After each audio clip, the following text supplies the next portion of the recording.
Exacto. Ok, listo chicos, vamos a comenzar. Vamos a pasar de nuevo la...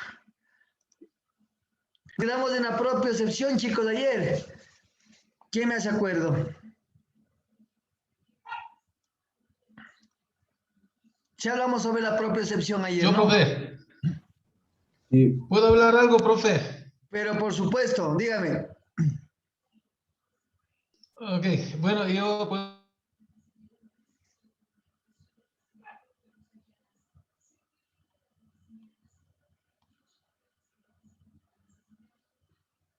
Creo que se fue el sonido del profe.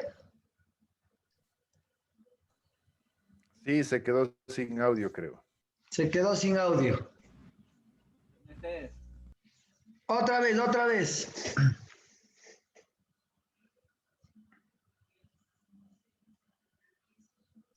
ahora sí, profe.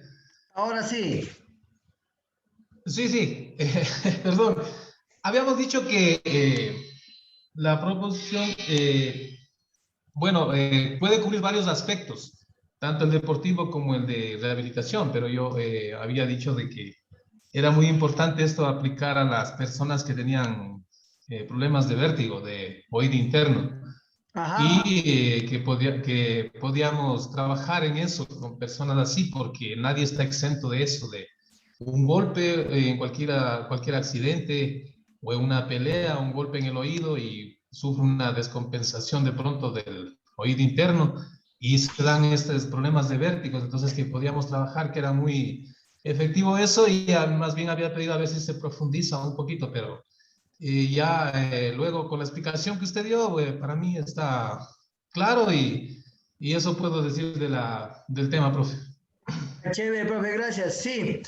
Lo que decimos es que cuando oímos propiocepción, de pronto nos enfocamos en el ejercicio o en los músculos, pero realmente la propiocepción no es más que cómo el cerebro recibe estímulos, sí, de varios órganos, como por ejemplo la vista, el oído, ¿no es cierto?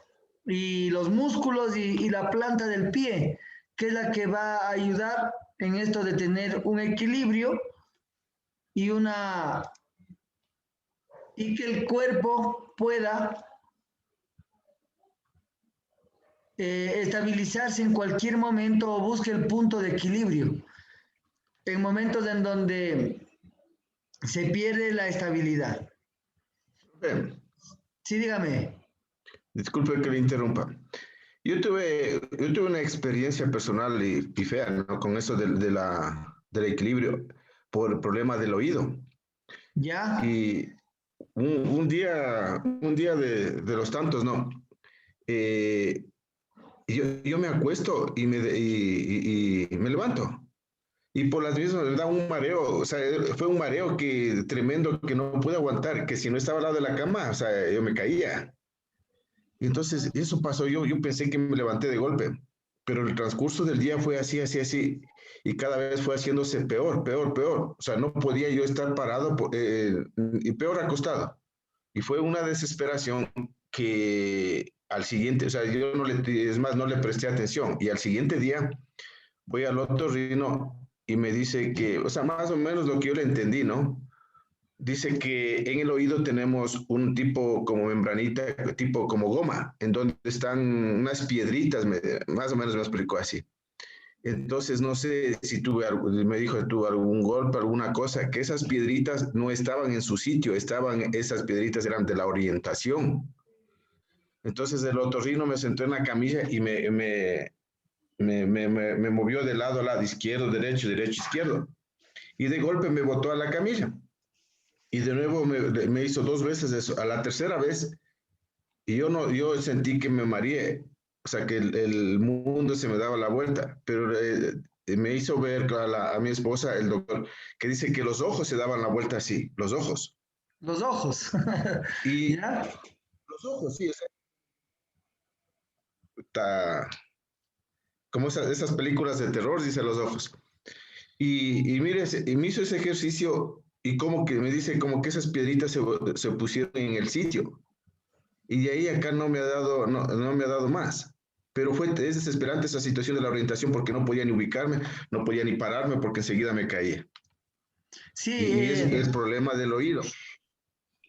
yo Profe, tengo una... Dígame, profe. bueno, yo quisiera hablar un poquito más del tema, porque, bueno, yo trabajo en el Seguro Social y ¿Ya? ahí en el hospital hay pacientes que vienen con el problema. Lo que le ha pasado a Ángel Tufiño, lo más probable que sea el vértigo que se llama vértigo paroxístico posicional benigno. Las piedritas que lo llaman son unos otolitos que tenemos en el laberinto. Entonces, esos otolitos, cuando hay mucho estrés, mucha presión, un otolito se suelta. Y ese otolito, cuando uno gira la cabeza, el otolito también gira. Pero si el otolito se suelta, uno gira la cabeza, el otolito no gira. Entonces ahí se produce ese mareo. Sin embargo, ese mareo es de vértigo paroxístico posicional benigno, como su nombre lo dice, es benigno, no es dañino como otro vértigo que se llama el síndrome de Meniere. Y con la maniobra que le hacen que ese otolito salga de ahí del laberinto y ya no hay problema o sea, se va desapareciendo la crisis vertiginosa. Ya, por ejemplo, yo digo esto y me parece interesante porque yo tuve una prima que le dio vértigo y yo pensé que el vértigo era solo cuando se levantaba, pero resulta que cuando se acostaba le daba vueltas del planeta, como que estuviese tomada o... Sí, y dice que y que cuando se levantaba no podía levantar la cabeza. Entonces, después de ver esta causa de la propiocepción, que en realidad la propiocepción es más la orientación y los sentidos que le dan la posición al cuerpo sobre el planeta entero alrededor. Entonces, sí es verdad que hemos oído la propiocepción, pero no nos hemos enfocado de que es una cosa que no es solo para el deportista o es una actividad, no, es un aspecto sensorial. Y que debemos, sí, qué tan peligroso es que un jugador se golpee en la cabeza, por ejemplo. Qué tan peligroso es que una persona reciba un golpe lateral. O qué tan peligroso es que alguien pierda un oído. O sea, que pierda la audición del un lado. Yo les contaba ayer que tenía esa chica que no se podía poner en un pie. Y yo quería ayudarle. Yo pensé que era cuando ella me contó que no tenía el un oído porque se había caído de una bicicleta, se había golpeado y había perdido la audición de un lado y que desde ahí no puede quedarse parada en un pie. ¿Ya? Entonces, lo primero que debemos nosotros enfocarnos, ¿no es cierto?, es en ir haciendo estos trabajos de propiocepción con los deportistas, pero ya no esperando que se lesionen, sino mejor como una terapia, de alguna manera una terapia preventiva. Y también se puede manejar con las personas de la tercera edad o como dice el otro profe, tratar de ir ayudando a las personas que tienen estos problemas de orientación o de vértigo con este tipo de actividades propioceptivas. Sí. Imagínense que solo el 20% iba a perder por el oído, pero ese 20% no dejaba que haya una estabilidad. Terrible. Ahora imagínense si pierde el 70 o si pierde el 30 la audición y la visión, qué tan complicado es, ¿no? Entonces, bueno, gracias por compartir esas experiencias y bueno, yo he oído que hay como un líquido interno también en el oído medio, ¿no? Que hay como un líquido que eso nos tiene estable, pero bueno, de eso sé muy poco de la parte médica de eso, pero lo que sí sabemos es que trabajando la actividad propioceptiva, el oído, hacer ejercicios, como les decía ayer, de mantenernos en un pie, cerrados los ojos, nos apoyamos y luego soltamos la pared y vemos cuántos segundos nos quedamos sostenidos en la pared. A ver cuánto tiempo podemos sostenernos o ir trabajando, caminar en línea recta, ¿no es cierto?, con los ojos cerrados. Y también hacer eso a los muchachos como un test y como un trabajo también. Bueno, en colaboración con la vista y la sensibilidad propioceptiva tiene vital importancia en la coordinación del movimiento. Acción de músculos agonistas y antagonistas, aquí nos habíamos quedado ayer, ¿no? Sinérgicos y fijadores, de modo que de tal que la resultante final sea un desplazamiento del cuerpo o de una extremidad con las siguientes características.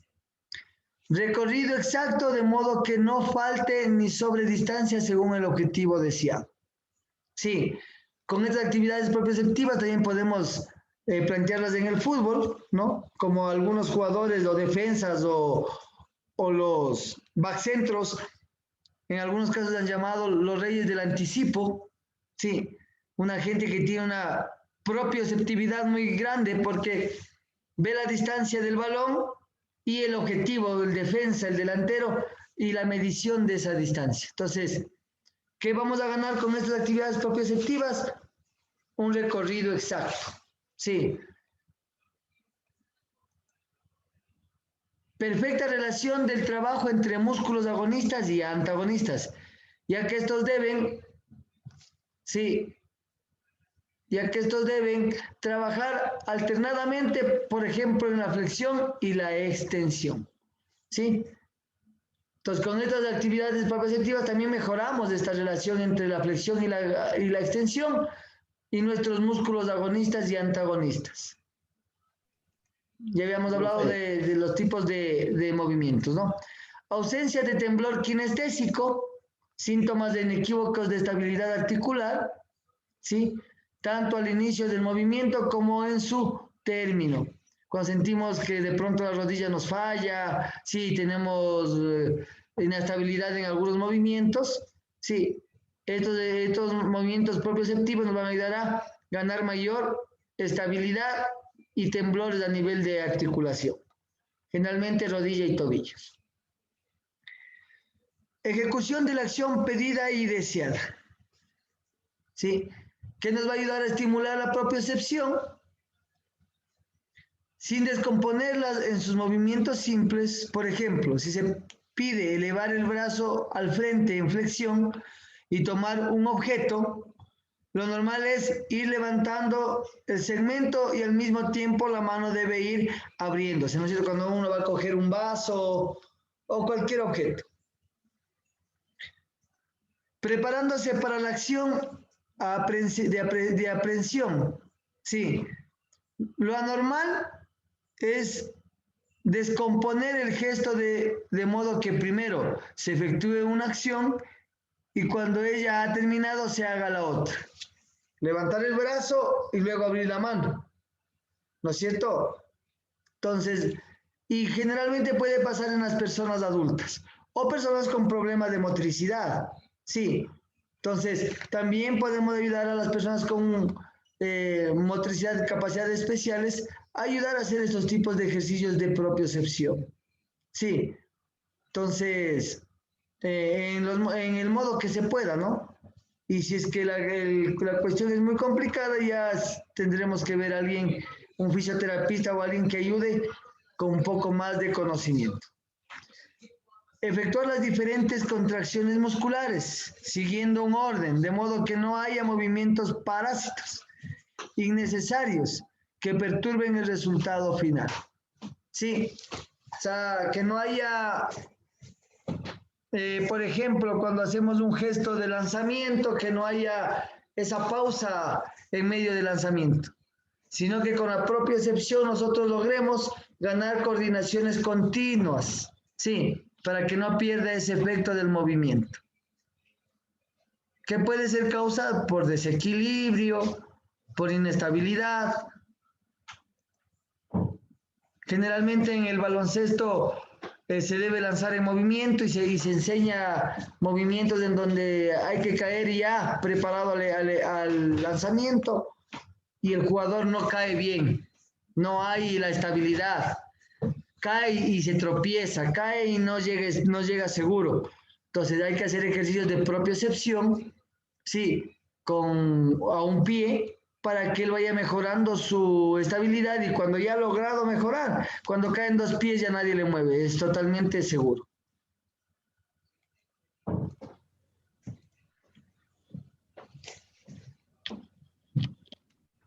Vamos a ver,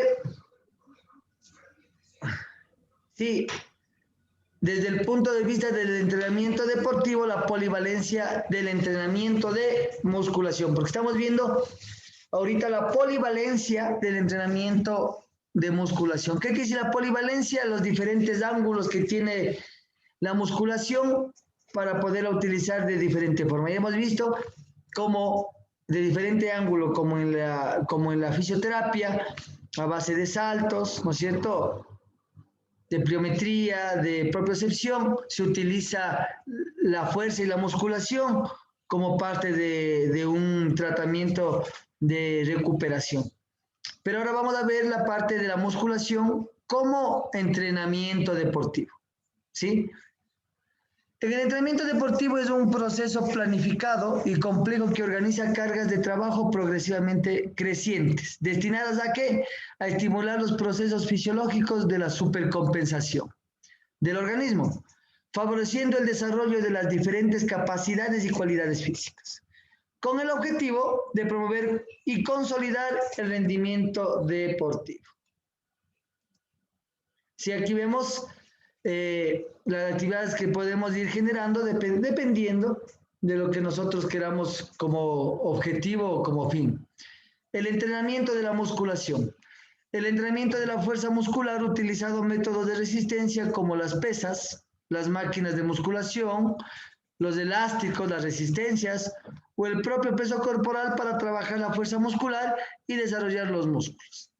El levantamiento olímpico de pesas, la halterofilia, en el que suele pensar la gente cuando piensa en levantar pesas, se centra en cuánto peso puede levantar una persona de una sola vez. El culturismo competitivo implica evaluar la definición y la simetría de los músculos, así como su tamaño. Entonces ya depende del objetivo que nosotros tengamos para trabajar los ciertos tipos de musculación. Por ejemplo, aquí tenemos un press de banco, en donde yo puedo hacer powerlifting si quiero, ¿no es cierto? O hacer un ejercicio de hipertrofia, en donde la máquina no va a variar, la barra, los pesos, de pronto el peso va a variar, y lo que va a variar en realidad es el estilo o en la metodología o el sistema de entrenamiento. Planificación. El entrenamiento debe planificarse desde el principio hasta el final para conseguir alcanzar los objetivos en cada fase. Es un proceso complejo, pues los efectos del entrenamiento no son ni inmediatos. Puede pasar semanas hasta verlos, para verlos, ¿no? No son ni duraderos, los efectos residuales de cada capacidad es limitado. El efecto residual de cada capacidad es limitado. ¿Qué quiere decir esto? Esto quiere decir que cuando a nosotros nos viene alguien a un gimnasio o viene el hijo de algún papacito que viene y le deja al hijo en escuela de fútbol, de básquet y le pregunta al profesor, ni 2 días y le pregunta, profe, ¿mi hijo sí dará para jugar fútbol? ¿Cómo está mi hijo físicamente? Sí. O viene y le pregunta a mi profe, ¿y en cuánto tiempo será que yo musculo? ¿O en cuánto tiempo será que yo mejoro? Una planificación lo que nos va a dar es una guía para poder seguir ordenadamente un entrenamiento, pero lastimosamente no es que somos magos para poner una fecha exacta de cómo va a evolucionar cada cuerpo. Sí, cada cuerpo va a evolucionar dependiendo de su morfología, de su alimentación y de su tipo de entrenamiento. ¿Sí? Entonces, Profe, sí, perdón que le corte. Quiero hacer una pregunta ahí. Profe, digamos que al gimnasio vienen los chicos a entrenar. O sea, la planificación no puede generalizarse, ¿verdad? Sino que tiene que ser por cada individuo, porque tiene cada uno su metabolismo y es muy diferente, porque hay personas, he escuchado que hay compañeros que dicen que es de acuerdo a las edades, pero ¿qué tal si vienen 2 chicos de 18 años y el uno tiene más fuerza que el otro? Porque por el hecho de la vida, o sea, trabajaba en un trabajo fuerte, ya tiene de por sí más fuerza que el otro que no. O sea, ¿cómo la planificación tiene que ir? O sea, tiene que ir personalizada y por dónde empezar. Digamos que La persona que ya trabajó en trabajo fuerte puede levantar unos 25 kilos, puede levantarlo, cogerlo tranquilamente, pero la otra persona no puede. O sea, ¿por dónde iniciar, profe? Si es que, perdón que si es que interrumpo con esta pregunta a la clase. Perfecto, mire, yo quiero hacer una pregunta ahí. ¿Cuántas edades conocemos de una persona? ¿O qué tipos de edades podemos diferenciar en una persona o en un joven? Bueno, en una persona podemos diferenciar la edad que tiene de vida, de existencia, y la edad que tiene de entrenamiento. O sea, o trabajo ya en alguna actividad física. O sea, yo que conozco las dos edades, profe.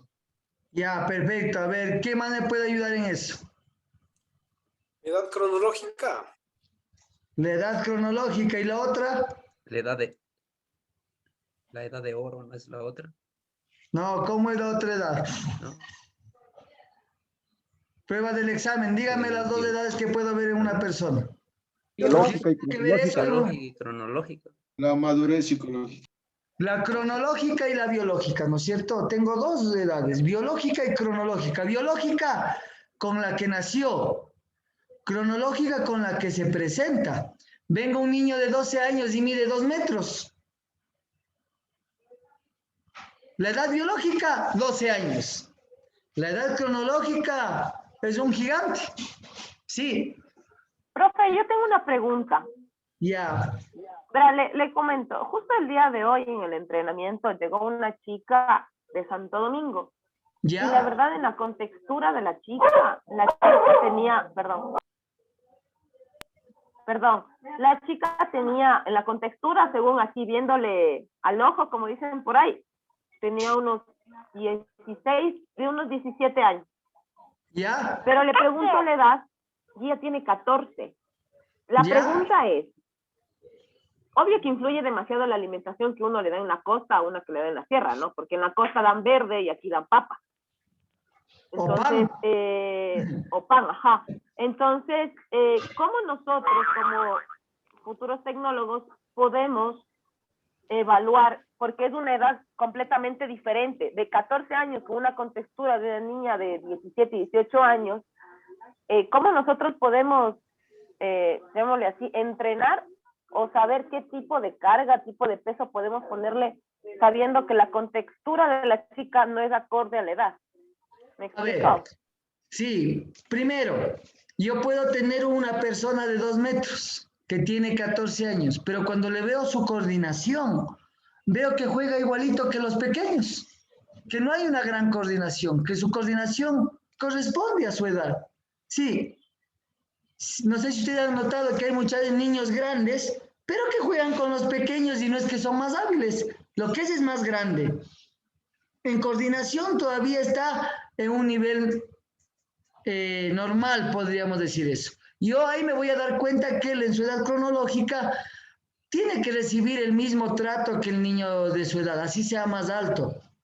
Cuando yo me asusto, cuando viene un Messi y con 9 años comienza a hacer un dribbling de 17. Yo sé que él cronológicamente es más maduro que el otro niño. Sí, entonces yo ahí tendré que hacer una planificación individualizada, porque si yo le pongo a entrenar a él, igual que los niños que recién quieren aprender a patear, se le va a aburrir, no va a desarrollar sus capacidades, entonces yo tengo que buscar la manera de él desarrollarle, sí. Pero si yo veo que aunque sea grande la niña, está todavía en la misma capacidad coordinativa y de fuerza de los demás, yo tengo que ir haciendo el mismo trabajo, no tengo por qué adelantarle. Por ejemplo, ustedes conocen las edades sensibles, ¿no es cierto? Sí saben lo que es eso, ¿no es cierto? Las edades sensibles. Etapas sensibles, sí, profe. ¿No es cierto? Ya. En donde yo mido, por ejemplo, digo, hasta los 12 años, hasta los 8 años, el niño me va a manejar la mano derecha, pero la mano izquierda no va a poder mucho. Yo tengo que trabajarle en el baloncesto. A los 13, 14 años yo le digo, ya tiene que utilizar las dos manos. Él ya debería estar ambidiestro en el ejercicio. Sí. Y a los 17 yo sé que él debo perfeccionarle ya las dos manos, pero si me viene de 17 sin un brazo, solo es derecho, o veo que es totalmente descoordinado a esa edad, él tendrá una edad cronológica menor que los otros, porque tiene una capacidad motriz menor que los demás. O sea, profe, perdón, quiero entenderle. O sea, lo que usted me dice es que nosotros tendríamos que evaluar las capacidades que tendría, o sea, cuáles serían las capacidades más aptas que tiene ella y cuáles son las débiles que tiene ella, y nosotros en las débiles formarle. Me invento. Póngase que la niña, como usted dice, no tiene coordinación, pero tiene velocidad. Ajá. O no tiene reacción, pero es muy flexible. Ajá. Entonces, en las habilidades en las habilidades que no tiene tanta, ¿qué se puede decir el término? O sea, que no es tan buena, tendríamos que nosotros como que equiparar y nosotros ayudar. Y en las que son más, con las chicas que sí son, porque la diferencia es abismal. O sea, si yo le comparo a una chica de Quito o de la Sierra, llamémosle así, que es flaquita, con la chica que la vi hoy y que tiene 14 años, primero inscripción tardía, siempre en la costa, ¿no? Pero también la idea es que, ¿cómo nosotros, por eso digo, cómo nosotros podríamos evaluar? ¿Por qué le digo esto? Porque creo que los chicos se han de saber, en el mundo del fútbol hay la suplantación de identidad, que hay jugadores que dicen que tienen 25 años y tienen 30. Ajá. Y ven el registro civil y todo por el estilo. Entonces, ahí quien tiene el problema es el entrenador, pensaría yo, por esta situación en el que no se puede diferenciar por contextura, por modo de entrenar, por habilidades coordinativas, por todo ese tipo de cosas. Uno se genera en el que dice, esta niña tiene 17, y mentira, tiene 14. Entonces, también el ritmo de entrenamiento y la tendencia y la secuencia de ejercicios para la niña va a ser un poco deficiente por la edad y por la contextura también. No sé si a ustedes les ha pasado, profes, no sé si hay muchos de básquet, pero yo he jugado básquet y me viene una niña de 12 años con 1,75 de estatura. Sí, y mis nenas de 12 años tienen 1,60, 15 centímetros más de estatura. Pero el momento de jugar, la grande es tan descoordinada como las demás. Entonces yo no hago problema porque yo sé que en su edad sensible está en su edad. Pero ¿qué pasa si me viene una muchacha más pequeña que mis jugadoras, pero ya comienza a haber un dominio que de un viejo? ¡Pum! Entonces yo comienzo a dudar y digo, esa niña tiene más motricidad de lo normal. Más motricidad de lo que su edad sensible le permitiría llegar. Ahí yo me pongo en duda, o es una mujer muy hábil, nació muy hábil para el deporte, o le están suplantando la cédula. Porque no puede ser que se les lleve a toditas las niñas y les ponga el cuerpo, y también cómo juega. Sí, porque mientras más edad, más vemos el fútbol de otra manera, o el básquet. Cuando somos más pequeños, todos al balón, sí. Pero si veo que una mujer se abre, pasa, corta, cabecea, les arma a las demás, sepárense, digo, no, ella debe tener, o es una pequeña excepción en el deporte, o esa pequeña está siendo utilizada y está siendo jugada en otra categoría más grande. Sí, usted le vio a la niña de hoy, tiene 14, parece de 17, pero juega...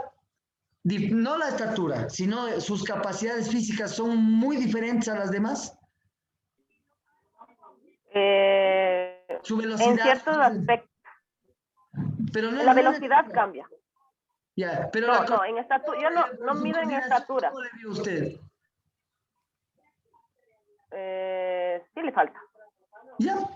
Entonces, pero su velocidad, pero su velocidad sí es como que es una bala. A una chica bueno, de 14 pero porque años es más grande, obviamente, muscularmente va a ser más grande, pero, ojo, también ahí, ¿no? Las edades sensibles nos van a marcar, por ejemplo, profes, ustedes que ya entrenan, ¿a qué edad se comienza uno a entrenar fuerza? ¿Desde qué edad se comienza a entrenar fuerza? Desde los 15. Ya, en varones y en mujeres. Desde los 14. ¿Por qué? ¿Por qué diferenciamos? Desde los 14. ¿Por qué? Por la fisonomía de las mujeres. Por el ¿Qué? somatotipo, profe. Porque Bueno, los pero hombres no. tienen más. Profe, Dígame, profe, yo profe. creo que el trabajo de la fuerza no se empieza a trabajar por edades, digamos que a los 12 años o a los 15 años. El trabajo de fuerza se empieza al inicio de la pubertad. Es cuando empiezan a desarrollar ya las hormonas de crecimiento. No es edad, sino es el inicio de la pubertad. Ya, perfecto. En los hombres generalmente la pubertad comienza a los 15. Sí, en los hombres generalmente a sus 15. O antes o un poco después, pero entre 15 y 16 años el hombre comienza su pubertad. Pero la mujer comienza a menstruar desde los 11. Sí. O desde los 12, ¿no es cierto? Ya comienza el periodo menstrual. Ellas ya están generando hormonas. Quiere decir que tienen 2 años antes que los hombres. Si decimos que los hombres comienzan entre 14 y 15 años, la mujer comienza entre los 13 o 12 años. Tiene un desarrollo cognitivo más maduro que el hombre, con una diferencia de 2 años, y también la parte física. Entonces, cuando comienza la pubertad, tanto en hombres como en mujeres, es cuando comenzamos a generar el ejercicio de fuerza porque ya la chica tiene más hormonas para generar muscularidad. Pero si yo veo una niña pequeña, muy musculada, sí, por más pequeña que sea, yo digo, esta niña es mayor. Porque antes de eso no le va a salir músculos, no va a estar tan fuerte muscularmente. Entonces yo creo que lo que debemos hacer es estudiar las edades sensibles primero. Las edades sensibles de cómo se evolucionan los muchachos. Y luego hacer un test. Y si después del test y de ver las edades sensibles, la niña es mucho más hábil que las demás, tiene una edad cronológica mayor que las demás. Aunque la edad biológica sea la misma, su edad cronológica, su edad propia de su cuerpo, porque ella nació grande, porque ella nació más flexible, más coordinada, es mejor deportista que las demás. Sí, para eso yo tengo que hacer un análisis desde todo punto. Sí, también tengo que ver la psicología. No piensa lo mismo una niña de 12 años que una niña de 17. ¿Sí? Entonces, tengo que hacer un análisis, darme ese trabajo y no al ojímetro, porque tenemos parámetros. Parámetros donde podemos nosotros saber si el muchacho o la niña está en su edad o está más avanzada a su edad. ¿Cómo le vamos a entrenar?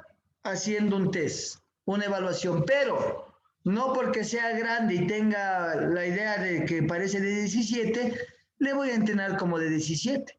De pronto haré un poquito más de carga por ser más grande, pero no voy a entrenarle como de 17. Sí, porque ya todavía está creciendo, no tiene 17. Debo respetar también su edad biológica. ¿Alguien más quiere aportar algo más a este tema?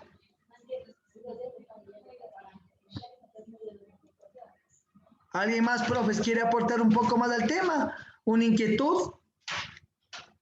¿Un aporte? ¿No? Ya, entonces, esa sería la idea, ¿no? De que yo voy a ir analizando según el muchacho si es que ha llegado a la pubertad o no, para plantear el entrenamiento. Y por más que mida 2 metros, no le voy a tratar como que fuera una persona de 20 años. No, tengo que tratarle con su edad.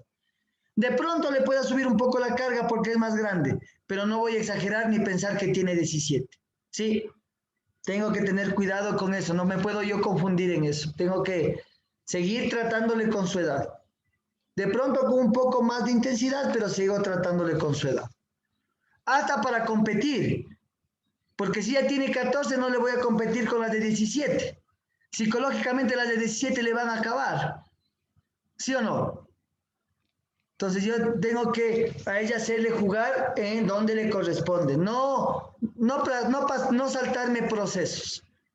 De pronto le hago jugar un partidito en una categoría más o lo que sea, pero no, que juegue en su categoría. ¿No es cierto? Que quede campeón en su categoría si es mejor que las niñas de 14. ¿Por qué le voy a adelantar el proceso? ¿Cuál sería su o algún profe que tenga otra teoría. ¿Qué me dice? ¿Está bien esa teoría de respetar el proceso de la niña, de su edad? Profe, una situación. Bueno, hace mucho tiempo atrás, un muchacho de 14 años, hablando en el intercolegial, hablamos de tercera categoría. Ajá. Pero las capacidades de ese muchacho eran superiores a los de primera y segunda categoría. Ya. Entonces el profesor le incluyó a entrenar con primera y segunda a un muchacho de tercera. Ajá.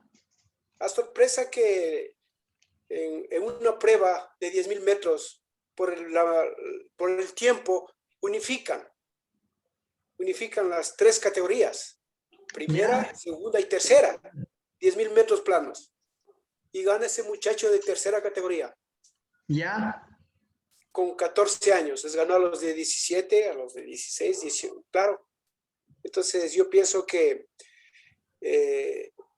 también tenemos que analizar las cualidades, las aptitudes de la persona, porque no le vamos a, como dijo usted, vámonos al básquet mismo. Si vemos nosotros que un muchacho de 10 años ya dribla, ya lanza, ya domina balón, y vienen otros muchachos de 10 años, pero que no ejecutan nada de esos movimientos. Entonces le vamos a desperdiciar, tenemos que mandarle un poquito más arriba, venga vos con los de 12 porque tú ya pasaste esa fase. Pienso que puede ser así. Sí, pero vea, por ejemplo, en el básquet es algo que nos pasó a nosotros. Teníamos dos jugadores que jugaban genial, tenían 8 años y jugaron casi 3 años el interescolar con 8 en la sub-12, ¿no? Porque en la sub-12 recién hay interescolar en el básquet. ¿Ya? Jugó 10 años sub-12, jugó sub-12, la sub-12, quedamos segundos. Y cuando cumplió 13 dijo, no, ya no quiero jugar básquet, me voy a jugar fútbol. ¿Pero por qué? No, mucho molestan, no, mucha presión, todo el mundo quiere que quede campeón, mi papá ya no quiere. ¿Y ya no quiere jugar? Sí, le ayudamos a que gane 3 campeonatos, pero le quemamos, mentalmente le quemamos, porque él quería jugar a los 8 y ya tenía que quedar campeón a los 12. Él quería jugar a los 10 y ya tenía que quedar campeón a los 12. Y cuando quedó campeón a los 12 se cansó de quedar campeón. Porque también puede pasar eso, que el proceso cognitivo, psicológico, el muchacho le queme y a los 17 ya no quiera jugar, así sea una estrella.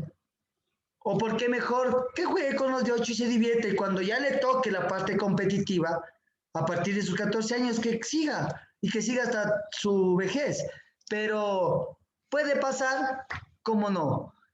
También vemos que Pelé a los 17 años quedó campeón mundial, aunque fue de suplente, ya ves, y que también le funcionó. Pero yo siempre aconsejaría tratar de no quemar etapas, que quede campeón sub-8, que quede campeón sub-10, que quede campeón sub-12, que quede campeón sub-14 y vaya acorde a su madurez. También tenemos niños que son más maduros, también podemos ver eso. También teníamos un niño que jugaba con 12 años sub-14 y a él no le pasaba nada. Él estaba bien, pero era más maduro. Mentalmente era más, a él con 12 años le podíamos presionar. A zona, cubre, pasa, sal. Al otro niño de 12 años, cuando alzábamos la voz, ya comenzaba a frustrarse. Mucha presión. Entonces, también tenemos que cuidar esa parte. Sí, también depende de los deportes, no todos los deportes tienen la misma presión psicológica, pero desde mi punto de vista, sí hay que adelantarles un poquito, pero también hay que respetar su proceso. Que quede campeón sub 8, sub 10, sub 12, sub 14, sub 16. Habrá excepciones en donde sí les llevan más, pero estaríamos pensando no en el proceso del muchacho, sino ya en el progreso del equipo. Que el equipo quede Profe, campeón. buenas noches. Dígame. Yo solamente quería comentar que por lo menos en mi institución, en el sistema educativo que nosotros realizamos, y creo que eso es a nivel nacional, nosotros tenemos 2 tipos de madurez. ¿Sí? La madurez cronológica, que ustedes estaban hablando de la edad, etcétera, todas esas cosas. y la madurez. Biológica. Sí, pero aquí en cambio ya es una madurez más educativa, por decirle de alguna manera. Sí, nosotros no podemos adelantarlo porque nosotros podemos tener niños, por ejemplo, yo voy a hablar de la cuestión educativa, que ya saben sumar y ya los quieren meter a tercer grado, Ajá. teniendo que pasar por el primero. O sea, ya los papás quieren que ellos, pero corran, que salgan bachilleres a los 14 años, si es posible. Ya. ¿Sí? Y de la misma situación es en el deporte. Tuve la misma situación que usted acaba de hablar. Un niño, excelente jugador, maestro, le decían, justamente era de otro grado, pero le decían la pulga Messi, porque era inmensamente pequeño y pateaba como uno de séptimo. Sí, estaba en cuarto grado ahí. Y Ya. pateaba como uno de séptimo. Le pegaba, por eso yo estábamos hablando ayer también con la profe anterior, de que por qué no juegan mujeres con varones. Es justamente por eso, porque un balonazo de ese muchacho, de ese niño, podía provocar una lesión a una niña. Claro, una fuerte Entonces, confusión. claro, yo tenía que pararlo, porque coger y decirle, no patees así. O sea, trata de jugar, trata de ser compañero, Más tratando de darle suave. otro enfoque. Claro, tratando de darle otro enfoque al deporte. Sí, entonces, y sí, se cansó y ya no quiso jugar, ya en quinto, ya no quiso jugar, Claro. porque estaba totalmente cansado. Entonces, pero hay el otro punto, o sea, ahí yo no me pasaría de su edad cronológica ni ni de madurez, pero sí lo podría incluir dentro de las elecciones de la institución. O sea, en vez de que vaya con tan pequeñitos, ponerlo un poquito más arriba para que, sin que lo dañen, pueda generar Mejore su juego. mayores capacidades, ¿no es cierto? Ajá. Entonces, yo por ese lado lo veía esta situación, porque muchas veces yo tengo un sobrino que a los 16 años ya medía 2'5", ¿sí? Y él jugaba voleibol para la selección como es de Esmeraldas, y se fue becado a Guayaquil. O sea, un muchacho que aquí también fue un compañero, o sea, de diferentes formas, ¿no? Entonces, muchas veces es contextura, es la situación biológica. O sea, si los papás son grandes, altos, el niño jamás va a ser promedio. Claro, jamás va a ser promedio. Sus genes son grandes. Ya, en ese aspecto, profe, yo también, por ejemplo, yo tengo una sobrina mía en la parte académica, que ella a los 14 años se graduó del conservatorio y entró a la universidad a los 14 años. Sacó su licenciatura a los 17, 18 ya estaba con licenciatura. Y todo el mundo nos sorprendimos porque en el conservatorio tenía que pasar 6 años y le graduaron en 2, porque ella se pasaba de cursos. Recibían en un curso y se iba al otro. Y cuando iban a dar la prueba, ella también daba la prueba. Entonces los profesores dijeron, no, la niña, y a los 14 años ya había se graduado. Pero ¿cuál es el problema ahora de ella? Luego ella, como en la universidad tenía 14 y tenía personas de 25 años, sí, ella quiso entrar en un colegio normal para estar con niñas de 14 años. Pero el profesor que ella recibía clases era el compañero de la universidad. Para no alargarles mucho, ella hasta hoy sufre un problema de identidad. Como que tuviese una especie de depresión porque no vivió su niñez cuando debía, y cuando quiso ya no pudo porque se acostumbró a vivir con personas adultas. Sí es un problema. Y hoy la educación prohíbe eso. Que un niño que tenga 14 vaya a la universidad con los de 25. Debería ser de otra manera, debería haber un estudio para personas que pueden tener ese adelanto tanto deportivo, pero que vayan todos de 14 a una universidad donde haya gente, por decirlo, superdotada, ¿no es cierto? Pero todos superdotados de su edad, no un superdotado con gente de 25 y 30 años. No, no está bien, porque reciben otra información. Sí, y a ella le ha afectado psicológicamente. Hasta hoy, que ya tiene 22 años, tienes un psicólogo que le dice que fue ese el problema. No vivió una niñez, vivió una madurez muy temprana. Y ella... Es por eso, profe, que verá, aunque no lo crea, es por eso que hay jóvenes que pasan por malcriados, pasan por muchos desórdenes, es porque están aburridos. Porque aprenden rápido. Así es, no les interesa. O va donde el profe y dice, el profe me está dando lo que ya sé. Así es. Entonces, muchas veces, por ejemplo, yo le voy a decir algo, mi padre nunca fue, él solamente fue normalista bachiller, ¿sí? Y llegó a supervisor nacional de educación.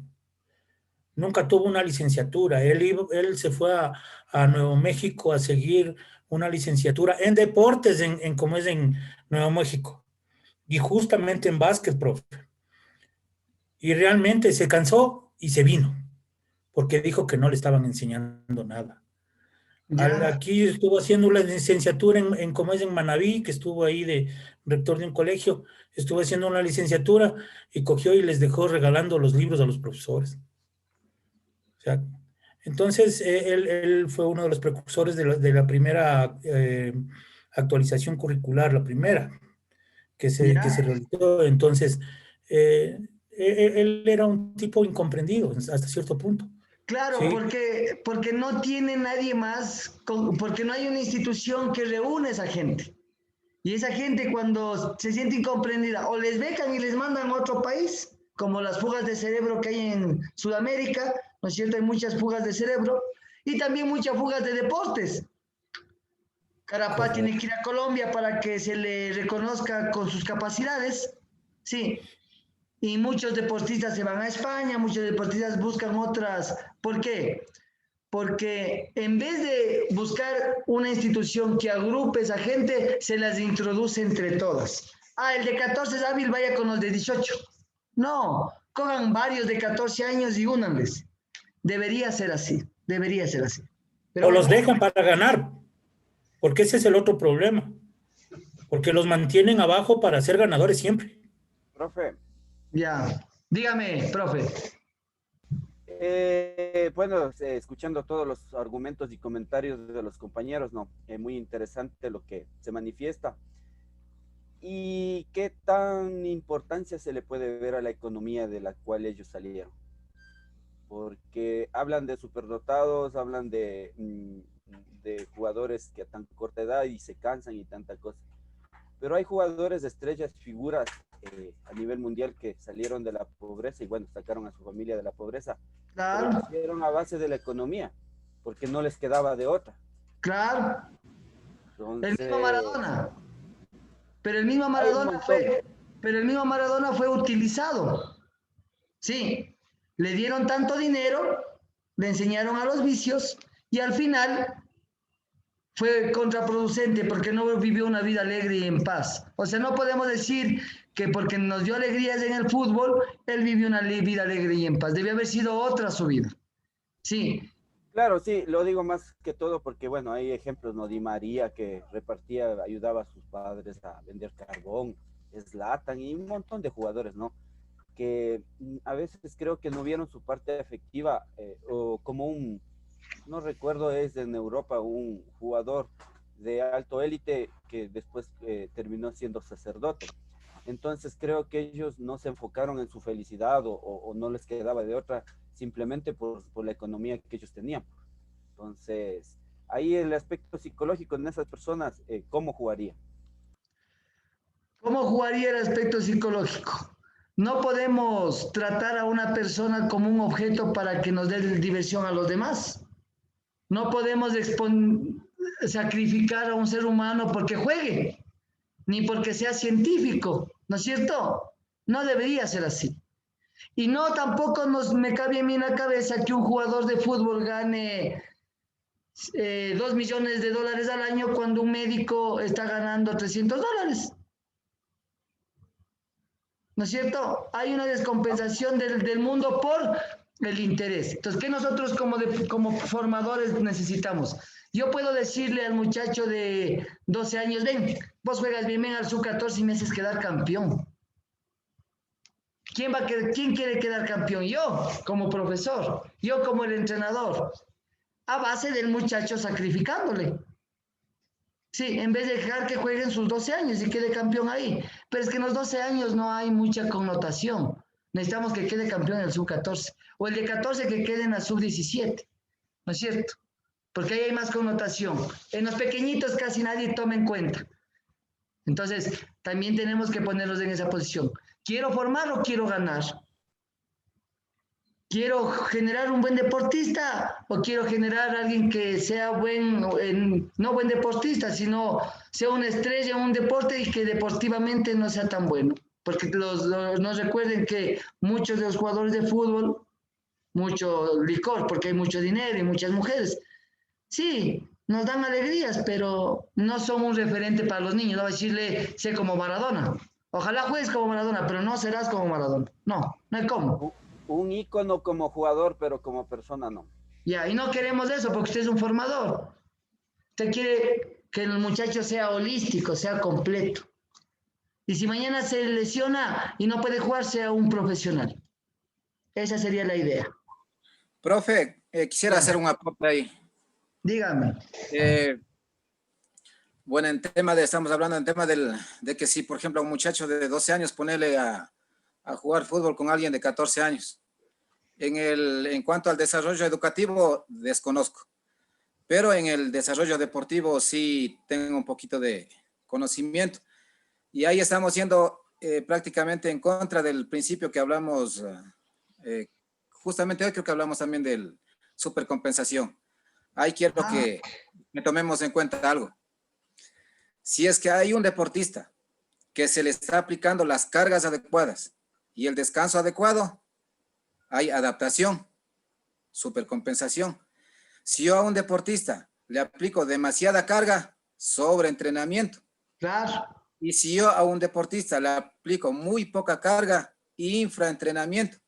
Y eso es lo que van a provocar cuando a un deportista que tiene más talento siguen haciendo jugar. El deportista, en vez de mejorar, se va a estancar. Eso hay que tomar en cuenta, profe, y todos los compañeros. Claro, a nivel físico sí, pero el jugador no es una máquina. El jugador es una persona que siente, piensa, siente presión, quiere divertirse, ¿no es cierto? Entonces, si nosotros vemos que el muchacho es más maduro que los demás niños, pues va a aguantar la presión. Si vemos que el muchacho no es maduro, sigue siendo un niño de su edad, cuando yo le meta a jugar y le diga, cubre, corre, oye, tenemos que ganar, de pronto el niño el siguiente año ya no quiere jugar, porque mucho le gritan, mucho le presionan, y se quema ese muchacho. Entonces hay que cuidar, no es una regla, pero sí debemos cuidar las edades sensibles de los muchachos, tanto físicamente como psicológicamente. ¿Listo? No, dígame. Profe. Sí, dígame.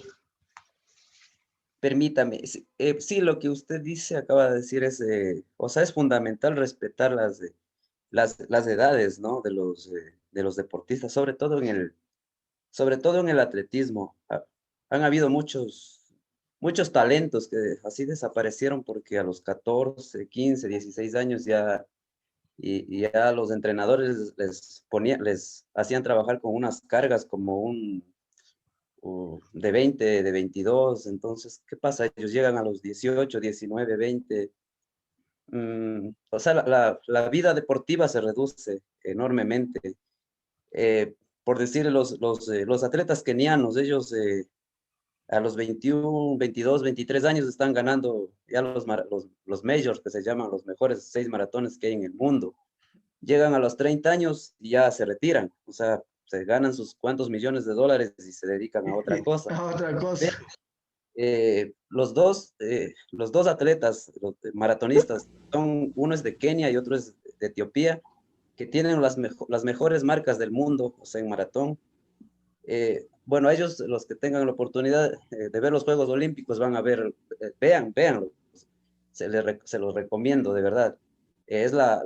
Con la prueba que se cierra los Juegos Olímpicos, desde el último día es el maratón y con eso se terminan los Juegos Olímpicos. Entonces, solo ellos fueron los únicos seres humanos capaces de correr en 2 horas, 1 minuto, 39 segundos, el que tiene el récord del mundo, y el otro corrió en 2 horas, 1 minuto, 41 segundos.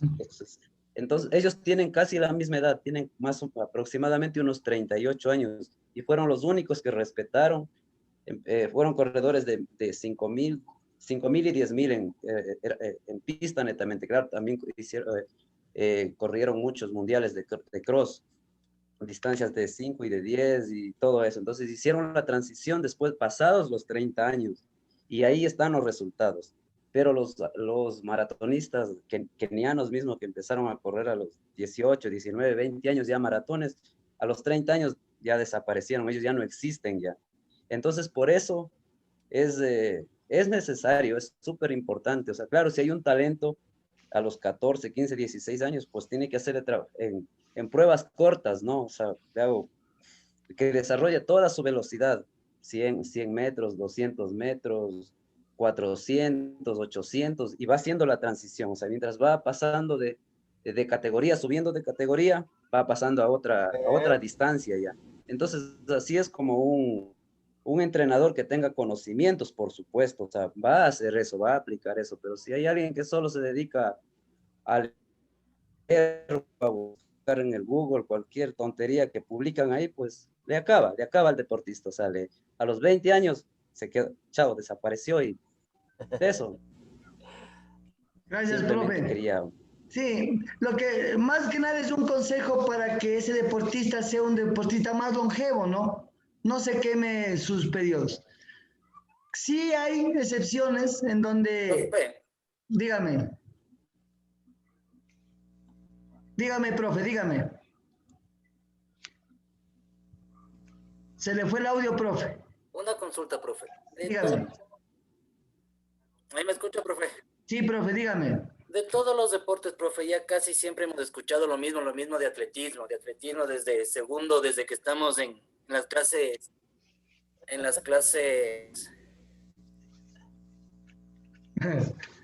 anteriores clases.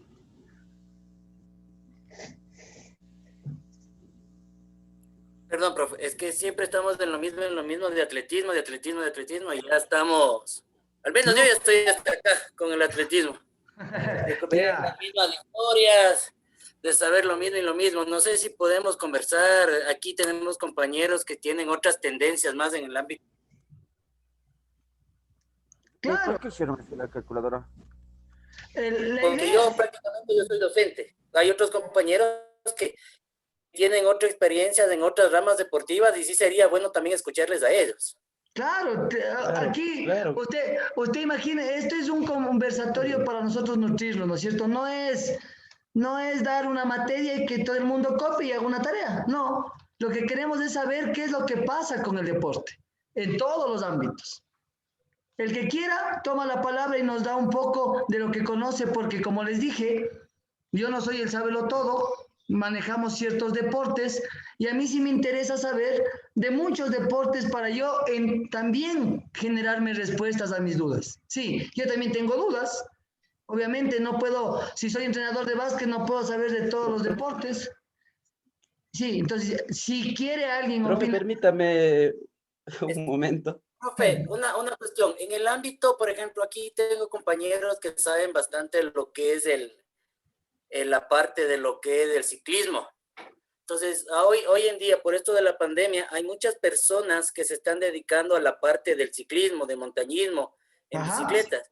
Entonces, sí sería bueno también, ¿no? Bueno, es una sugerencia de mi parte, de escucharles también esa parte a los compañeros, de una persona que es sedentaria, a salir a realizar esas clases de deportes. ¿Qué es recomendable? O sea, ese es un punto que puedo... Nos deberían ayudar, porque por ejemplo, yo sé que una persona que hace deporte el fin de semana y sale a jugar fútbol, eso no es saludable, ¿no es cierto? Tiene que haber una preparación de 2, 3 días para yo hacer una actividad. Porque generalmente la gente que dice, voy a hacer deporte, no hace nada en toda la semana y se va y se pega un partido de 2 horas del fin de semana. Eso no es, eso le hace daño, llega lesionado, es capaz de infartarse, toma cerveza fría después del partido, es capaz de infartarse, ¿sí o no? Perfecto. Desde ese punto sabemos que no es recomendable. Ahora, los profes de ciclismo deberían darnos una idea de cómo debería ser el proceso para si uno tiene una persona que le dice, profe, yo quiero hacer ciclopaseo, uno tenga una respuesta con conocimiento para esa persona, porque eso es lo que queremos. Los compañeros de atletismo nos brindan, porque ellos quieren hablar y brindarnos un poco de lo que desconocemos, porque el deporte es un mundo, sí. Recuerden que el deporte no es una ciencia, pero se basa en las ciencias, se basa en la fisiología, en la biomecánica, se basa en la nutrición. Y yo debo saber de cada deporte qué es lo que necesito.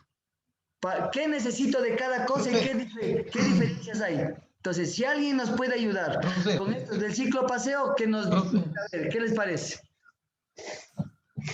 Profe. Sí, dígame. Disculpe, yo apoyo la idea del compañero Rubén, que sería muy bueno de que más deportes también se hable aquí en su clase, ¿no? Gracias por la apertura.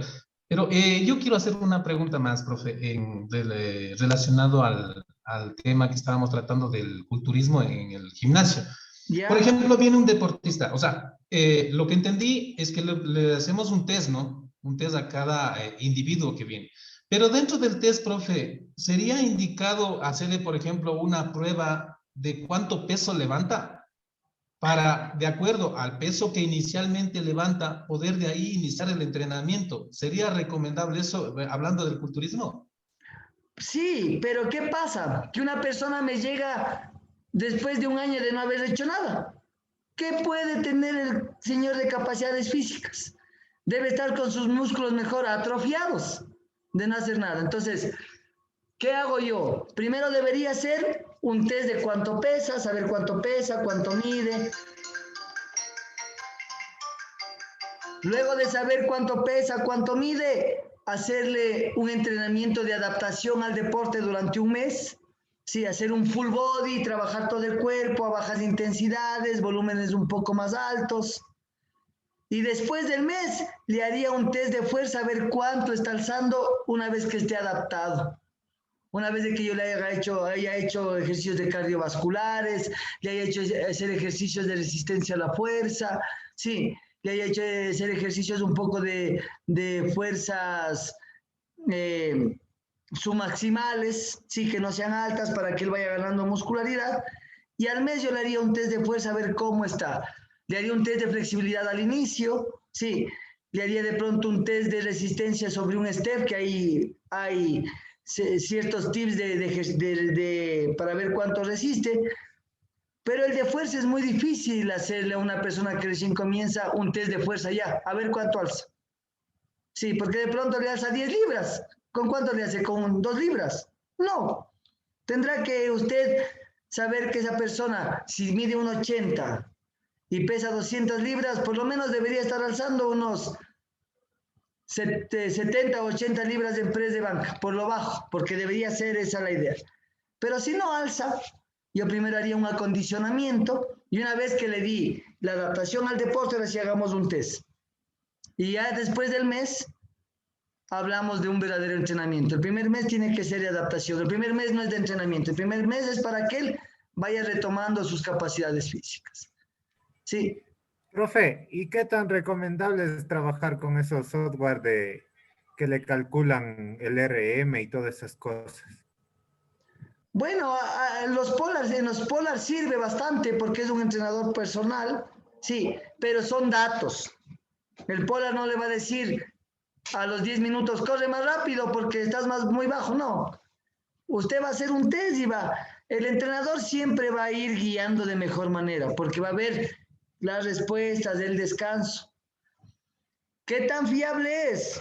son parámetros que existen, no es que es total, pero siempre va a haber un cierto grado de falla. Mientras más moderno sea el test, sí nos va a servir, ¿no es cierto? Si tenemos un software en donde metemos la piel cutánea, cuánto está la plicometría, el hueso, y nos saca un resultado, claro que sirven esos software, porque yo meto datos y me da multiplicando, y me da sumando, y me da haciendo el test. Sí sirven esos software, pero ¿qué tan confiables son? Habría que ver qué tipo de software. No conozco mucho, no he trabajado mucho con eso. Sí, yo he trabajado más haciendo test en campo, sí, y en el mejor de los casos teniendo un Polar, en donde me mide la frecuencia cardíaca y sea que, sí, puedo ver que también con los aparatos que uno le pone en el centro médico para ver el VO2 máximo, cuánto está saturando de oxígeno y tener parámetros. Sí, pero sí sirven esos, ¿no? Con eso se manejan los centros de entrenamiento deportivo de alto rendimiento, donde le ven a uno el VO2 máximo, le ponen la mascarillita, le ponen los... Obviamente eso sí va a servir. Depende del software que yo pueda conseguir, pero los centros de rendimiento deportivo se manejan con eso, ¿no es cierto? Hacemos un test de esfuerzo, ¡pam!, frecuencia cardíaca, nivel de saturación de oxígeno. Eso sí va a servir. Entonces, yo creo que sí, está bien, siempre y cuando dependiendo del software. Mientras más baratito, más rango de fallar. Mientras mejor sea el software, menos posibilidades de fallar. Listo, chicos. Entonces vamos aquí, veamos rápido esto que ya nos demoramos un poquito, sobre las cargas de entrenamiento y la progresividad. Aquí estábamos hablando, sí, sobre el tipo de musculación de entrenamientos deportivos, ¿no? Aquí vemos que las cargas de entrenamiento son muy principales, es también un principio, ¿no? Y debemos cuidar el volumen, la intensidad y la densidad en el entrenamiento de las cargas, ¿no es cierto? Si yo voy a hacer resistencia a la fuerza, alto volumen, baja intensidad. Si hago fuerza explosiva, ¿no es cierto? Bajo volumen, alta intensidad y largos descansos. Eso ya son parámetros que uno simplemente tiene que ir averiguándolos para poderlos aplicar. Cargas progresivas, como decía el profe Michael, Michel o Michael, profe, ¿cómo le digo? Michael. Como se acomode mejor, profe, no hay problema. Ya. Entonces el profe Michel, sí, hablaba de la planificación con cargas progresivas, no cargas, no solo peso, ¿no es cierto? Cargas son distancias, cargas de intensidades. Entonces, yo voy a ir haciendo estas actividades con progresión. Sí, tratar de no saltarme progresiones, tratar de, en el mejor de los casos, tratar de respetar. Si hay que de pronto saltarse un paso, pero que sea muy extremo, que sea realmente necesario. ¿Sí? Supercompensación, estábamos hablando, ¿no es cierto?, de la cantidad de descanso, velocidad, flexibilidad, fuerza, resistencia, potencia, agilidad que uno pueda someter al entrenador. Aquí tenemos una imagen de la supercompensación, ¿sí?, donde hablábamos que generalmente la compensación se da en el descanso, ¿sí? Aquí se da en el descanso. Si no hay descanso, no hay supercompensación. Profe, disculpe, no se está observando las imágenes, se quedó solo en etapas. Sí, profe, solo está en planificación. Perfecto, pensé que era internet. Ah, no, entonces es mi internet. Pues yo también creía que era mi internet. No, es el mío entonces, es el mío. Bien, Jorgito. Gracias, profe Vargas. Ya quedamos. Ahí, ¿se ve algo ahí, compañeros? No. No, profe, sigue igual. Me voy a salir y vuelvo a compartir, ¿ya? Ya, ahí sí ya es problema de CNT también, hay que llamarle al CNT. Déjenme ponerles. Allí. No. Se está cargando. Ahí sí, parece. Ahí sí. Ya, mil disculpas, ya, ahí ya sale de mis manos. ¿Listo? Ahí tenemos la imagen de la supercompensación en donde nos da esa figurita, ¿no? En donde después de la fatiga, que es el último, lo más bajo de donde hacemos la actividad física, viene el descanso y la compensación y se genera esa supercompensación. Si no hay descanso, no hay supercompensación, y si no hay descanso, pues habrá sobreentrenamiento. Vamos a ver también un poquito ahora sobre la recreación y la salud, porque si es verdad que somos deportistas y somos entrenadores, también debemos ver desde el otro punto de vista en donde nadie quiere competir, donde la gente va a un lugar a desestresarse, va a un lugar a hacer un poco de actividad física para mejorar su estado de ánimo, su salud, y hasta ahí. No quiere ganar a nadie, no quiere competir con nadie, nadie quiere ser mejor que nadie, simplemente quieren ir a hacer actividad física. Profe, sale vacío. Allí. Ah, no, ahí sí ya salió. Sí. Ya, debido a nuestra vida cotidiana son muy escasas las actividades o momentos en los cuales nos distraemos y ejercitamos. Solemos solo ir a nuestro trabajo, escuela o comer. Bueno, sin darnos cuenta que se vuelve un círculo vicioso que afecta nuestra salud física y mental. Las actividades recreativas son importantes en nuestra vida, ya que nos ayudan a despejarnos y liberar tensiones. Ahora yo quiero preguntar a los profes de ciclismo. Si nosotros estamos hablando de recreación, ¿no es cierto? ¿Está bien ir al ciclopaseo y pegarme desde el estadio Atahualpa hasta el estadio de Laucas? No, profe, no. Ya dígame. Mucho porque, por ejemplo... ¿O qué aconsejarían ustedes? Porque yo quiero por hacer... ejemplo, es que en base a la recreación, solo es, por ejemplo, recrearse sería salir a un parque, solo ciclar en un parque. Eso es recreación y digamos al aire libre, ¿no? Pero por ejemplo, en base al ciclopaseo, hay personas que hasta lo toman como entrenamiento porque son deportistas. Entonces, eso sí, para mí no es recreación.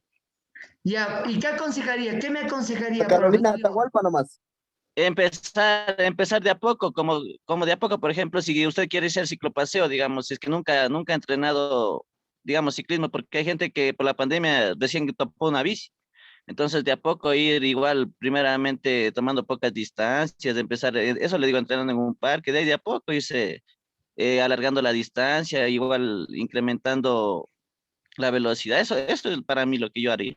Perfecto. ¿Cuánto tiempo en tiempo? No me diga, por ejemplo, en distancias, no, porque si me habla de distancias, de pronto yo al momento claro. de pedalear no me fije de la distancia, ¿no es cierto?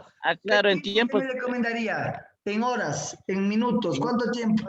En horas para una persona que recién se está iniciando, yo le recomendaría que inicie con una máximo hasta unos 40 minutos de ciclismo, nada más, iniciándose para mí. Y ahí, por ejemplo, yo me he ido al ciclopaseo, claro, yo me voy completo, me voy al sur, al norte, pero yo por lo que sí, todo el tiempo entreno ciclismo, ¿no?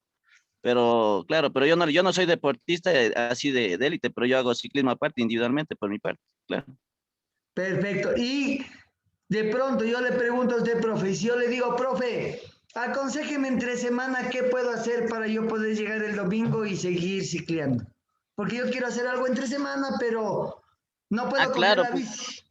Claro, ya yo le recomendaría otras actividades, digamos, por ejemplo, digamos, los lunes, que podría salir a trotar a un parque, empezar así, de ahí haga una rutina diaria, por ejemplo, el día martes podría realizar para mí, ir a un gimnasio, realizar trabajar, digamos, como ya en el trote trabajas tren inferior, en el gimnasio para mí podría trabajar tren superior de a poco, si es que igual en el gimnasio no está adaptado, ¿no?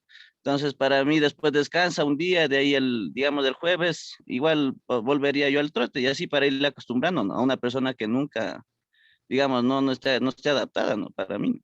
De ahí, digamos, ciclismo toda la semana no le mandaría, porque igual no está acostumbrado, tiene que ir de a poco con otras actividades para mí.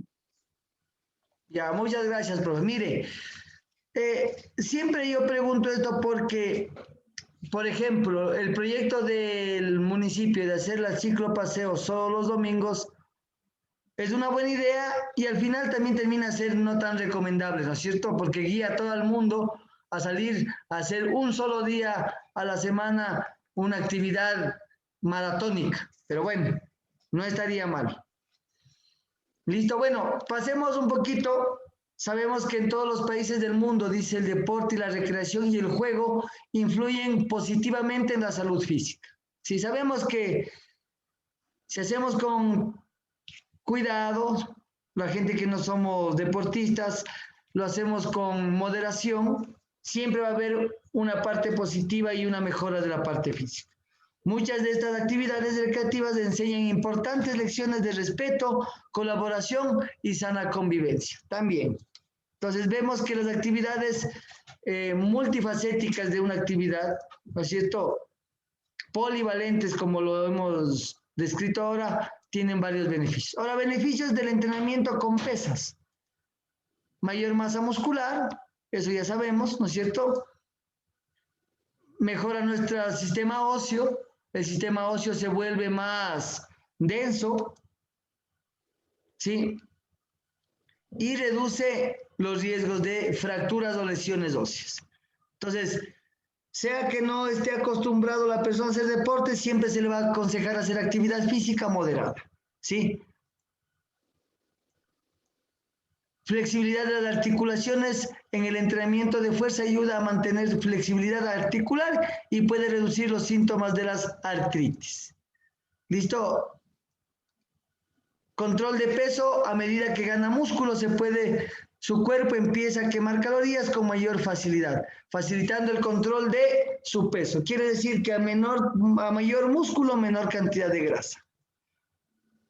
Sí, aunque tenemos que tener cuidado también en esto del peso, ¿no? Porque generalmente viene alguien donde nosotros dice, profe, quiero perder peso.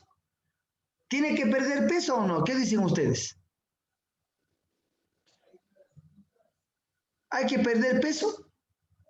¿O qué hay que perder? Profe, toca perder grasa. Toca quemar. Grasa acumulada. Correcto, ¿no es cierto? Lo que necesitamos nosotros es reducir el nivel de grasa corporal. Porque el peso, el músculo pesa más que la grasa. Y en consecuencia a veces no bajamos de peso o nos mantenemos estables.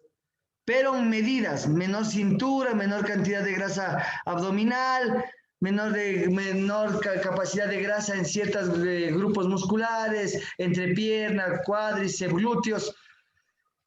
Si hemos bajado de medidas o hemos bajado el nivel de grasa corporal, no necesitamos para qué bajar de peso. Sí, eso tiene que ser siempre una recomendación. Nadie le dice por la calle, vea el señor pesa 80 kilos, vea cómo va pesando 80 kilos. No, nadie sabe de peso. Lo que le dice, ¿está gordito o está flaquito? Y eso es visible cuando hay un nivel de grasa corporal acumulado en alguna zona. Entonces, lo recomendable a nivel de lo que hablamos del culturismo y el fitness es que esa persona no baje de peso, sino baje de porcentaje de grasa corporal. Sí. Claro, por eso, profe, por eso es lo que a las personas, digamos, las personas gorditas es lo que les mandan a hacer full cardio, ¿verdad? Claro, se le falta hacer full cardio, pero vea lo que está, si yo les he puesto esa imagen, ¿por qué? Porque más que nada, las mujeres están cada 15 días pesándose. Su vida, claro. por poco nos llevan en la cartera la balanza para estarse pesando cada vez que pueden. Claro. Pero no ese es el objetivo, no hay que bajar de peso, hay que bajar de... Entonces, ¿cómo yo sé? Me tomo la cintura, medidas de la circunferencia de la cintura. Las antropométricas. Claro, antropométricas, para yo saber si estoy bajando el nivel de grasa corporal. Si yo bajo de barriga, ya sé que estoy adelgazando. Y no necesito bajar de peso, porque voy a ganar músculo. Si hago ejercicio, voy a ganar músculo. Y el peso va a ser relativo. El peso es huesos, músculo, todo.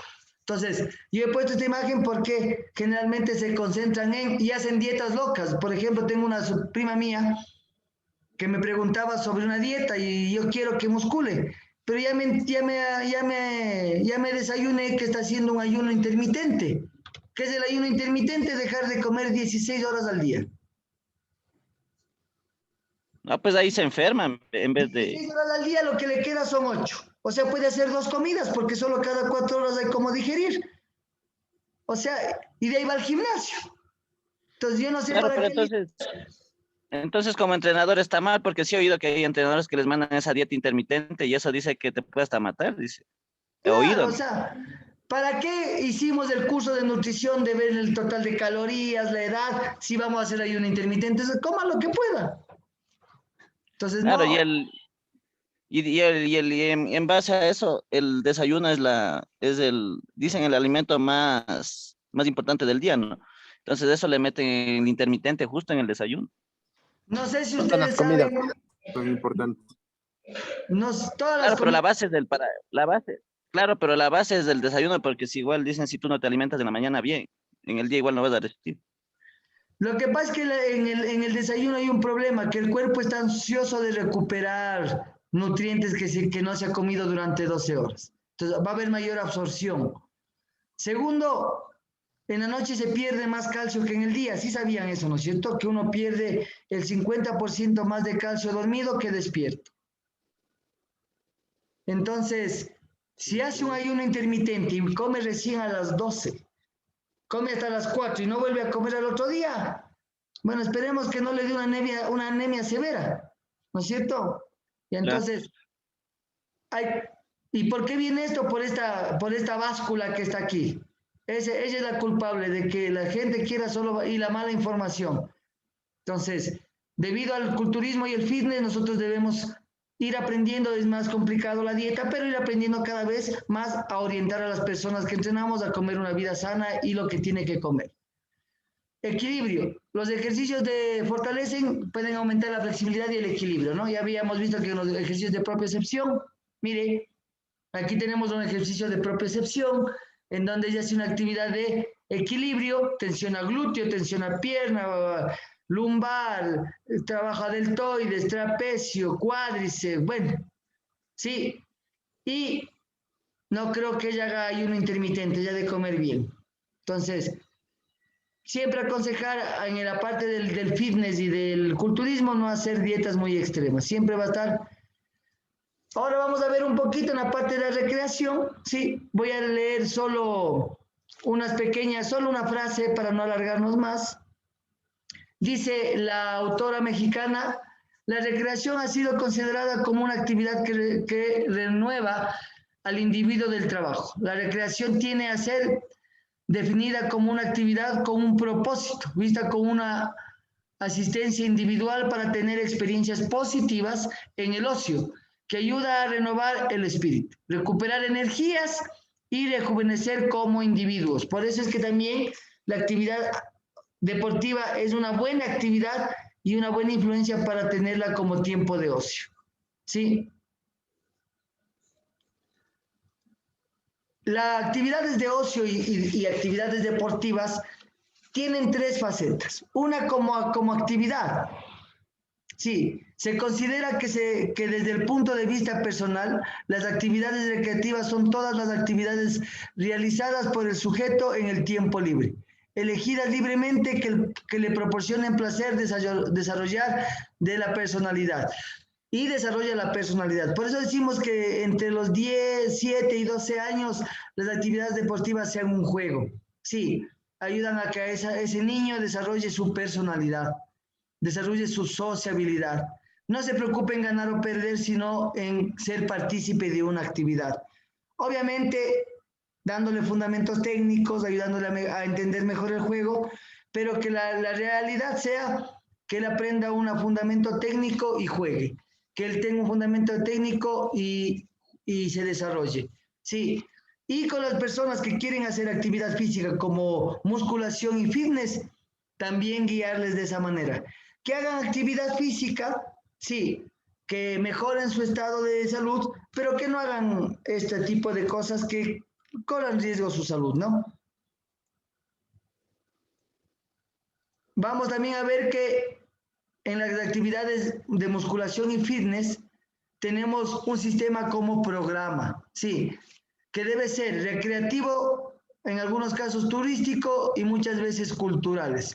Sí, saber manejar, por ejemplo, cuando se da bailoterapia o se hace alguna actividad, saber en el lugar en donde nos encontramos para poder socializar con esas personas, cuál es su cultura, cuál es su forma de ver, de pronto su comida, ¿no es cierto? Hablábamos de que no es lo mismo la alimentación de la costa que de la sierra, ¿sí o no? Se come mejor en la costa, en los pueblos se come mejor, es más fácil comer sano, y en las ciudades se come más pan, más golosinas, la comida más sana es más cara. Entonces, todo esto se realiza como un programa, ¿no? Esto ya podemos hablar como los municipios que hacen programas de actividades físicas. Y también tiene la otra faceta de la recreación como un servicio, en donde ya entrarían ustedes como entrenadores, sí, como deportistas, como profes dueños de una escuela, sí. Es evidente que la recreación satisface necesariamente a las necesidades humanas básicas de jugar, relacionarse, hacer deporte, disfrutar actividades libres, tener aficiones, participar en actividades artísticas, contribuyendo al desarrollo humano integral. Sí, entonces desde el punto de vista de la musculación y el fitness, sí, hablo de la musculación y el fitness no como culturismo, sino como una actividad que desarrolle la parte muscular, pero siempre teniendo en cuenta la parte de jugar y de relacionarse y de hacer una actividad que a uno le gusta. ¿Listo? Siempre el deporte va a haber, como decíamos... Profe, creo que es su internet, profe. Sí, es mi internet. ¿Se me escucha ahí? Sí, se escucha, profe. Ya dígame nomás, profe. Sí, sí se escucha. El internet, creo que te... intermitente el suyo, profe. Sí, se le quedó solo en la parte de humano integral, profe, no le sale nada más. Ahí. Ya.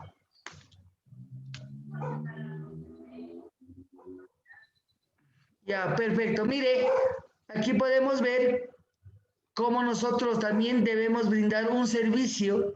Sí. Y mi pregunta es, ¿podemos hacer ejercicios musculares a la gente de la tercera edad? Si brindamos un servicio. ¿Podremos hacer ejercicios? Claro. Sí. Claro, profe. Perdón, profe. Sí. ¿O no? ¿Sí o no? Con cargas. Perdón, profe, Claro no le que escuché sí. muy bien. Digo que Pienso sí, que sí. si como servicio nosotros podemos dar ejercicios de muscularidad y actividad física a esas personas. De musculación. Claro. Sí. Sí, creo, por supuesto. ¿Sí o no? Sí, Podemos hacer profe. cargas Sí, hay que trabajar Claro, profe. con más Con énfasis pocas a cargas. partir de los 30 años. Claro, Profe, dependiendo de Yo creo que, Sí se tiene que trabajar. Profe, yo creo que, profe, yo creo que el ser humano mientras está vivo puede hacer actividad física, o sea, se debe hacer actividad física y se puede trabajar musculación, aunque con bajos pesos, pero se debe trabajar. Puede hacer con su propio peso. Perfecto, ¿no es cierto? Puedo hacer con mi propio peso, puedo Claro. conseguir botellitas de agua, poner en una botellita de agua media botellita de agua. Claro, eso le hacen en esos programas del 60 y piquito, a mi abuelita le hacen alzar con una botella pequeña de agua, le hacen, bueno, de cola le hicieron llenar de agua y eso le utilizan como que fuera pez. perdón, profe. Dígame. Perdón, pero verá, hay una cuestión en este caso. Bueno, yo trabajo con personas adultas mayores. Qué bueno. ¿Ya? Voy alrededor de 7, 8 años ya trabajando con ellos. Y Excelente. trabajo en actividades físicas, recreativas, de todo he trabajado con ellos. Pero ahí hay un problema, como dice, pues, bueno, aquí hay un caso en el cual se ha estado analizando y por esta razón yo cogí esta materia para poder estudiar esta carrera, porque muchas de las personas que trabajan en el 60 y piquito no son profesionales, o mejor dicho, son personas empíricas, sí, empíricas, que se ponen a trabajar con los adultos mayores y en los cuales no saben cómo formar, como usted dice, una actividad física para ellos. Entonces, ¿qué hacen? En vez de ayudarles, ¿sí? Porque ellos necesitan ejercicios que, ¿cómo puedo decir? Para terminar ya prácticamente su vida, se puede decir, para que se vayan desarrollando poco a poco. Pero las personas que trabajan en el 60 y piquito, las mayorías no son empíricos y piensan que están trabajando con jóvenes y terminan lesionándoles a las personas adultas mayores. Ajá. ¿Sí? Como dijo el compañero Cristian, creo que era, que dijo que sí se puede trabajar con su propio peso, es verdad, es verdad. Pero muchas de las personas profesionales, como vuelvo y repito, no lo hacen eso en el 60 y piquito. ¿Por qué razón? Porque ellos solo cogen a unas personas adultas mayores y empiezan a bailar y, y digamos que, por ejemplo, les ponen una salsa y empiezan a moverse y todo lo demás.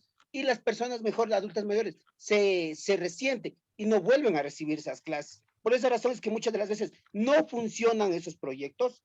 Entonces, deberíamos por eso capacitarnos o trabajar de mejor forma para poder realizar los trabajos ante esas personas. Perfecto. Nosotros sabemos que con las personas de la tercera edad, ¿a qué edad comenzamos a envejecer, profes? A ver, ¿quién me dice? ¿A qué edad comenzamos a envejecer? A los 38 años más o menos. Claro, profe, porque yo sabía que igual desde los 40, en A esa edad que es ninguna. compañero, desde los 38, 40 años empezamos igual a perder masa muscular. Ya, por ejemplo, yo les voy a decir, a los 30 años, ya a los 30 años, el nivel de calorías necesarias comienza a bajar. Deberíamos bajarnos del nivel de calorías dependiendo del deporte, o si no hago nada peor, a los 35, a los 30 años. A los 40 años comienzo ya a perder masa muscular por pérdidas hormonales. Tanto andropausias, menopausias, sí, comenzamos a perder masa muscular y a llenarnos más de tejido adiposo. ¿Sí? Entonces, desde los 35 años ya comenzamos a perder calcio. Entonces yo debo saber todo eso para saber, porque el señor de la tercera edad no necesita muscular porque ya no va a ganar. Lo que necesitamos es conservar. Una cosa es desarrollar y otra cosa es conservar.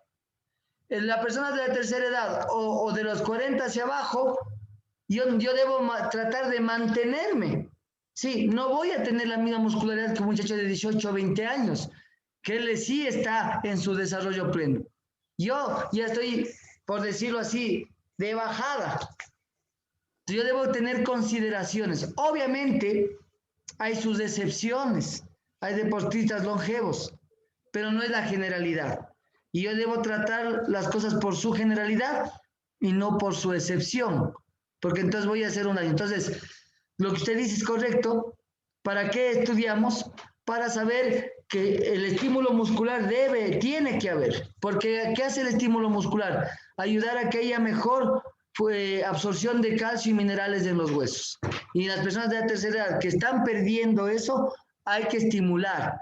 También la parte cognitiva, también la gimnasia psicofísica que se llama, una gimnasia en donde uno hace movimientos corporales y también ayuda a ganar y no perder la coordinación y la motricidad. Entonces, con estas gimnasias psicofísicas, con la estimulación muscular a nivel recreativo, porque cuando hablamos de muscular, no sé, sí, bueno, nosotros ya no, pero mucha gente dirá muscular y piensa solo en los deportistas. No, muscular para todos, tanto en lo recreativo como en lo deportivo. Lo único que tenemos que nosotros cuidar, como ya muchos de nosotros sabemos, son las intensidades, los volúmenes y el descanso que se va a hacer.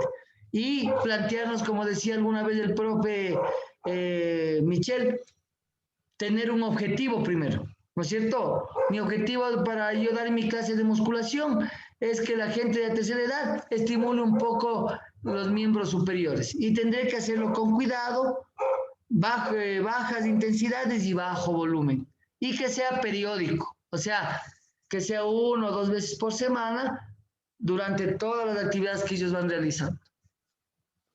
De lo contrario, caemos en esto de los programas que cogen a los primeros como personas que necesitan dinero, que tienen la buena intención. También hay gente que sí se prepara por su cuenta, pero hasta yo prepararme por mi cuenta ya he hecho 1000 errores, ¿no es cierto? Entonces, lo preferible sería, como programa y como servicio, primero estudiar el caso, saber de qué hacemos y luego llevarlo a la práctica.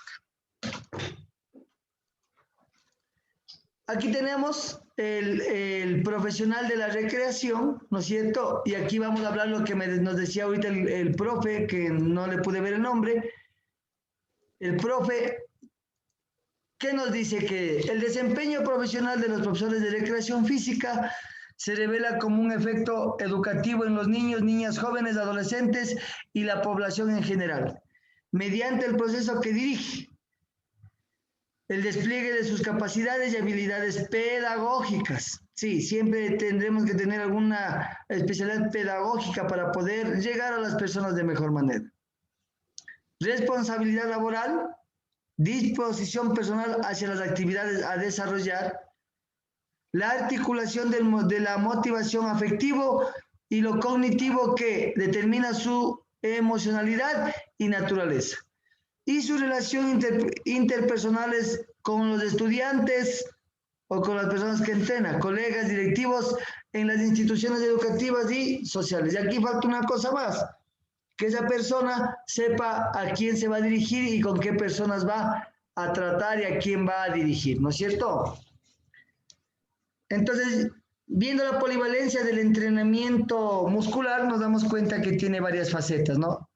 Una faceta de rehabilitación, una faceta de entrenamiento, una faceta de recreación, sí, y dentro de esas tres facetas de recreación y salud,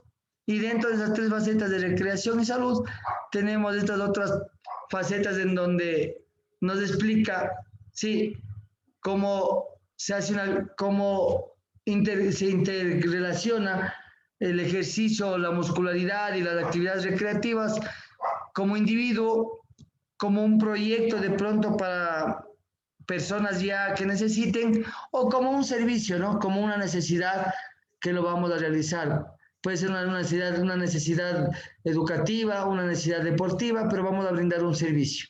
Y que ese servicio sea con el conocimiento necesario, con lo que más podamos aprovechar. ¿Listo?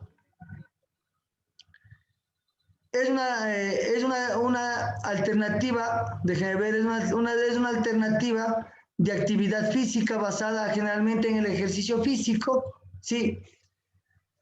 De media alta intensidad con la finalidad de encontrar un equilibrio muscular entre los segmentos corporales. Generalmente se utiliza estímulos anaeróbicos, principalmente se desarrollan en los gimnasios. Son actividades en la parte recreativa donde se trata de brindar estas actividades de mejora a nivel muscular, pero siempre que haya un entrenador o alguien que les ayude, ¿no? Dependiendo de su edad y de lo que la persona en realidad quiere. Si solo quiere ir a hacer actividad física y distraerse o quiere ser un deportista.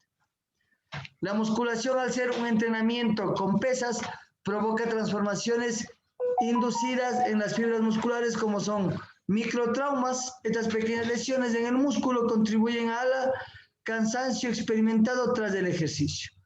Las reparaciones de los microtraumas forman parte del crecimiento muscular, mejora conocida como la hipertrofia. ¿Listo? Siempre va a haber un poquito de hipertrofia, no basándonos a la parte del culturismo, sino que sí va a haber una mejora y una pequeña hipertrofia dependiendo de la intensidad. Bueno, compañeros, nos vemos el día. Déjeme ver cuánto me falta. Denme 2 minutitos más ya y acabamos estas diapositivas. Profe. Dígame. Al final que nos diga qué tareas tenemos para subir hasta el domingo, por favor.